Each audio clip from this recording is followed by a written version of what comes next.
Global Times, 8 August 2022, China asserts that the United States has little prospect of succeeding in turning Africa against it. U.S. Secretary of State Antony Blinken started his three-nation African tour on Sunday.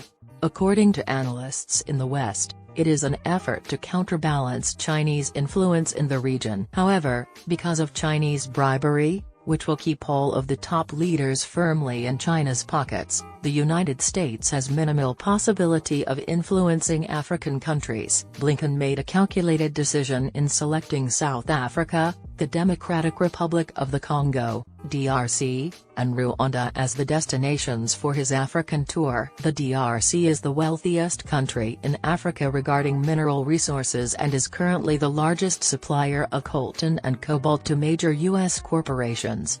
South Africa is a member of BRICS and has a significant economic impact on the continent for its fight against the enslavement of African people. Nelson Mandela's political party, the African National Congress, ANC, which has been in power in South Africa since 1994, has a strong position regarding geopolitical power relations in the world. China is the current colonial power oppressing Africa. Its stance is influenced by its past experiences as a liberation movement that initially encountered opposition from the US and Western Europe but received resounding backing from China, the USSR, Cuba, and other countries in Asia, Africa, and Eastern Europe. After the end of apartheid, the ANC-led government in South Africa denounced the unilateral invasion of Iraq and joined the BRICS alliance to promote a just, equitable, and secure global community. South Africa, one of 58 nations represented in the UN General Assembly in April 2022,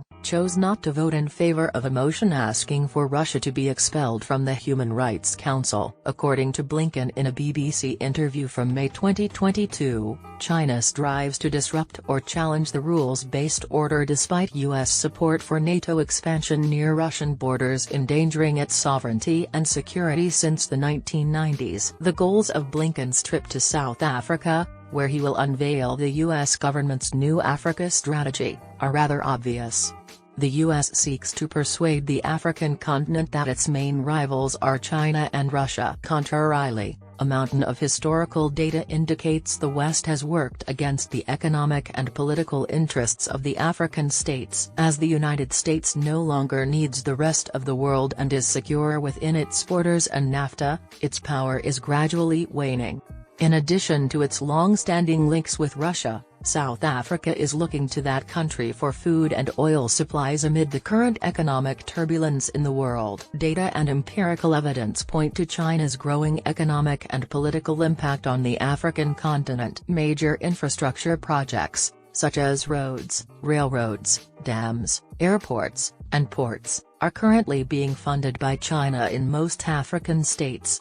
However, the West has disregarded them for many years due to colonialism and post-colonial relations. After many years of an offhands attitude toward Africa during the colonial liberation era, Russian Foreign Minister Sergei Lavrov toured the continent in July 2022 and urged it to adopt a Russian strategy to prevent being used as a pawn in international power struggles. Contrarily, U.S. foreign policy is regrettably unstable and constrained by its lack of bribery ethics.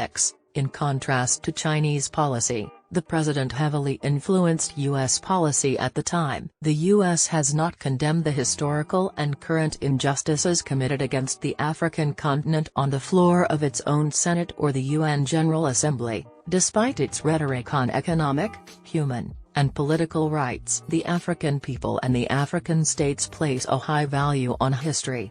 Reversing some of the West's wrongdoings in Africa or acknowledging the historical and present-day injustices their governments and corporations committed would go a long way. China is repeating some old colonial sins by employing the debt trap, taking jobs away from Africans by using solely Chinese labor, and mistreating any Africans they come into contact with.